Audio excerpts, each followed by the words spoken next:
আজকে বিশেষ অতিথি হিসেবে উপস্থিত আছেন হাজী ওমান সিকদার সহ কলাপাড়া উপজেলা থেকে আগত সম্মানিত নেতৃবৃন্দ, মহিপুর থানার নেতৃবৃন্দ, কুয়াকাটার নেতৃবৃন্দ, আমাদের সম্মানিত মা বোনরা এবং উপস্থিত সুদীন মুরব্বীরা, আসসালামু আলাইকুম। আসলে আর মনে হয় 7-8 মিনিট আছে সময় নামাজের। আমি বক্তৃতা বেশি দীর্ঘায়িত করব না।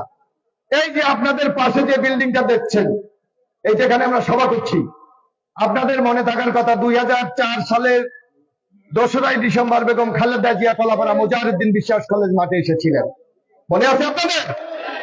তখন বেগম খালেদা জিয়া এই পর্যটন উন্নয়নের জন্য এই বিল্ডিংটি বরাদ্দ দিয়েছিলেন। আপনাদের এখানে একটি বৌদ্ধ মন্দির আছে, এখানে অনেক পর্যটক আসে। বেগম খালেদা জিয়া তার নিজের তহবিল থেকে 1 কোটি টাকা দিয়ে এই বৌদ্ধ মন্দিরকে সংস্কার করেছিলেন। এই যে হলিডে হোমসটা দেখেন, এখানে অনেক মুরব্বীরা আছেন। আজিজ আল মুসল্লি সাহেব তখন চেয়ারম্যান ছিলেন। আমাদের রাষ্ট্রপতি ছিলেন আব্দুর রহমান বিশ্বাস, উনি কুয়াকাটা এসেছিলেন। তখন এই হলিডে হোমসটা সেদিন উনি এখানে করবেন বলে ঘোষণা দিয়েছিলেন। এই যে মহিপুর, কলাপাড়া এবং হাজিপুরের ব্রিজ দেখেন, মুজাহিদুদ্দিন বিশ্বাস কলেজে যখন আমাদের নেতৃবৃন্দ খালেদা জিয়া এসেছিল, আপনাদের পক্ষ থেকে আমি দাবি করেছিলাম যে এই পর্যটন কেন্দ্র কুয়াকাটায় উন্নত করার জন্য এই 3টি ব্রিজ দরকার। বেগম খালেদা জিয়া সেদিন কিন্তু ঘোষণা দিয়েছিলেন। এবং কলাপাড়ার যত উন্নয়ন, এই যে বাংলাদেশে একটা রেকর্ড আছে, আপনারা এটা জানেন কিনা, যে কোন উপজেলায় 2টা হাসপাতাল নাই। আমি চ্যালেঞ্জ দিয়ে বলি যে কোন উপজেলায় 2টা হাসপাতাল নাই। একটা মাত্র উপজেলা বাংলাদেশে কলাপাড়া, একটা কলাপাড়া এবং কুয়াকাটা। এইটাও কিন্তু বেগম খালেদা জিয়া 20 শয্যার হাসপাতাল কিন্তু আপনাদের। এমনি ভাবে উন্নয়নের অনেক কথা আমরা বলতে পারি, কিন্তু আমরা যখন উন্নয়ন করেছি আর আমরা এর বিনিময়ে কি পেয়েছি? আপনাদের সবার মুরব্বী, আমাদের মুরব্বী। আমরা চ্যালেঞ্জ দিয়ে বলতে চাই, বিএনপিও ক্ষমতায় ছিল 2001 থেকে 6 পর্যন্ত। আমরা কি কোন নেতার গায়ে থেকে রক্ত ঝরিয়েছি? আমার মনে আছে বেগম খালেদা জিয়া যখন এই কুয়াকাটা এসেছিল, তৎকালীন চেয়ারম্যান ছিলেন আব্দুল বারেক মোল্লা, উনি কিন্তু সার্বক্ষণিক সময় আমার সাথে সাথে ছিলেন। আমরা কিন্তু কে আওয়ামী লীগ কে বিএনপি সেই ভেদাভেদ করি নাই। অথচ আমাদের মুরব্বী জনাব আজিজ মুসল্লির কাছ থেকে রক্ত ঝরিয়েছে কে? সেই বারেক মোল্লা কিন্তু ওখানে নিচে উপস্থিত থেকে সেই হামলার নেতৃত্ব দিয়েছে। আমি মোশাররফ হোসেন, আপনাদের সন্তান, রাজদুলেশার আমার বাড়ি। কলাপাড়ার মাহবুব রহমান এমপি ছিলেন, আমার বিরুদ্ধে একটি মামলা দেওয়ার উনি সাহস পান নাই। মহিবুর রহমান এমপি ছিলেন, একটা মামলা দেওয়ার সাহস পান নাই। কিন্তু আমার বিরুদ্ধে এই কলাপাড়াতে 3টি মামলা হয়েছে। তা ইনশাল্লাহ আমাদের সাবেক মেয়র জনাব বারেক মোল্লা সাহেব আমাকে দিয়েছে। হ্যালো, আমরা বলতে চাই, আমরা কোন ফুটিংসা রাজনীতি করতে চাই না। আজকে দেখেন, আমাদের নেত্রী বেগম খালেদা জিয়া দীর্ঘ ক্ষমতায় ছিলেন। ক্ষমতায় থাকলে আবার ক্ষমতার বাইরেও যেতে পারে, এইটাই তো স্বাভাবিক।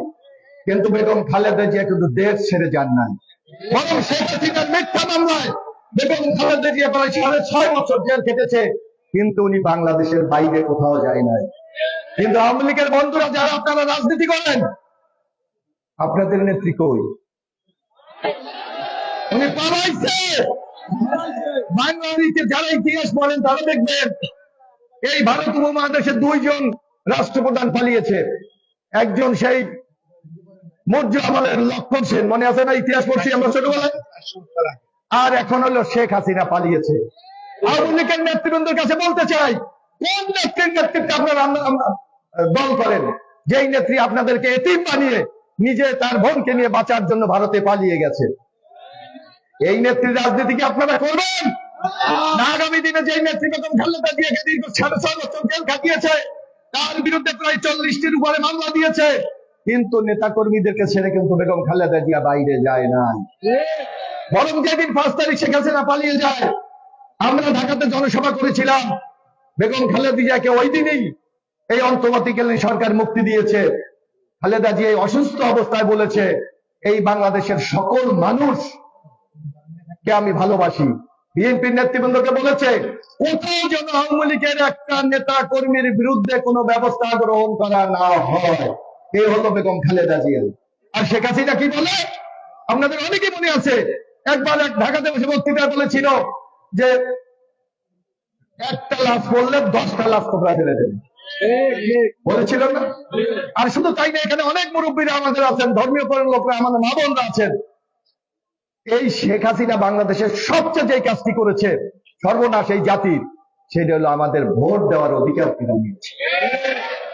আগে আপনাদের মনে আছে, আমি যখন ছোট ছিলাম, আমি যখন ছোট তখন আমার চেয়ারম্যান ছিলেন আজিজ মুসল্লি। আমি যখন প্রাইমারি স্কুলে পড়ি, আমার চেয়ারম্যান ছিলেন আজিজ মুসল্লি। আমরা কত আনন্দ ফুর্তি করে সেদিন ভোট দিয়েছিলাম। আর আজিজ মুসল্লি সাহেব এখানে একটা মেয়র ইলেকশন করেছিল, মনে আছে? আজিজ মুসল্লি এবং এই যে পরে মেয়র আছে আনোয়ার, দুইজনকে পটুয়াখালী বরিশালের লোকজন এসে বাইন্দা রাখছে না, কি মনে আছে? এই নির্বাচন কি আমরা চাই? এই নির্বাচন আমরা চাই নাই, যার জন্য আমাদের নেত্রী বেগম খালেদা জিয়া বলেছে, আমি জনগণকে ভোটের অধিকার ফিরিয়ে দিতে চাই। জনগণ ভোট দিয়ে যাকে নির্বাচিত করবে সেই দেশের নেতৃত্ব দেবে, সেই পৌরসভার নেতৃত্ব দেবে, ইউনিয়ন পরিষদের নেতৃত্ব দেবে, সে এমপি হবে। কিন্তু আওয়ামী লীগের আমলে দেখবেন আপনারা এই ভোটের অধিকার আমাদের কেড়ে নিয়েছে। তাদের আমলে এমপি হইতেও ভোট লাগে না, প্রধানমন্ত্রী হইতেও ভোট লাগে না, উপজেলা চেয়ারম্যান হইতে লাগে না, মেয়র হইতে লাগে না, মেম্বার চেয়ারম্যান হইতেও লাগে না। এমন একটা বাংলাদেশ তৈরি করেছে। এই অবস্থা থেকে আমাদের উত্তরণ করতে হবে, আমাদেরকে জনগণের ভোটের অধিকার ফিরিয়ে দিতে হবে। যার জন্য আমাদের নেতৃবৃন্দ বলেছে, আমাদের নেতা তারেক রহমান গতকালকে আমাদের সাথে মিটিং করেছে, উনি বলেছে আগামী নির্বাচনে জনগণের ভালোবাসা অর্জন করে আমাদেরকে ক্ষমতায় যেতে হবে। আজকে কুয়াকাটা যারা এখানে মুরব্বী আমাদের মা বোনরা আছেন, যুবক ভাইরা আছেন, অন্যান্য জনসাধারণ আছে, আপনাদের প্রতি আমরা উদ্যত আহ্বান জানাতে চাই, কোন সন্ত্রাসী কর্মকাণ্ডে আপনারা জড়িত হবেন না। বিএনপি কোন সন্ত্রাসে বিশ্বাস করে না।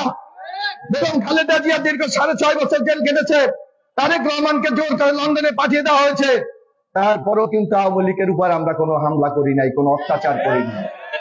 সুতরাং আপনারা জনগণের ভালোবাসা অর্জন করতে হবে। আজিজ মুসল্লি সাহেব বলেছে কুয়াকাটা কিছু সন্ত্রাসী কর্মকাণ্ড হচ্ছে, আমরা আপনাদেরকে আহ্বান জানাতে চাই এই জায়গা থেকে সরে আসেন। ইতিমধ্যে বিএনপি কেন্দ্রীয় ভাবে সাবেক মন্ত্রী সহ প্রায় 197 জনকে বহিষ্কার করেছে। আমরা গতকাল 2 জনকে বহিষ্কার করেছি, অত্যাচার নির্যাতন করেন। আমি আজিজ মুসল্লি সহ আমাদের সকল নেতৃবৃন্দ, মহিবুরের সভাপতি আছেন, সবাইকে স্পষ্ট ভাষা বলতে চাই, তার বিরুদ্ধে অবশ্যই শাস্তিমূলক ব্যবস্থা গ্রহণ করবে।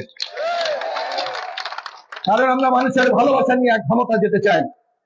আমাদের নেতা জিয়াউর রহমান সাহেবকে আপনারা দেখেছিলেন, উনি কিন্তু জনগণের ভালোবাসা নিয়েই বাংলাদেশের রাষ্ট্র পরিচালনা করেছেন। আজকে জিয়াউর রহমান নাই, অথচ তার তৈরি করা বিএনপি বাংলাদেশের সবচেয়ে শক্তিশালী দল, গণমানুষের সবচেয়ে জনপ্রিয় দল, আমরা সেই দলের সদস্য। সুতরাং আমি অনুরোধ জানাতে চাই, আপনারা সবাই মিলে আগামী দিনে মানুষের পাশে গিয়ে দাঁড়াবেন, যে কোনো আপদ বিপদে দাঁড়াবেন এবং মানুষের ভালোবাসা দিয়ে বিএনপিকে আগামী দিনে সবচেয়ে জনপ্রিয় সংগঠনে পরিণত করবেন। এই আহ্বান জানিয়ে আপনাদের সবাইকে ধন্যবাদ জানিয়ে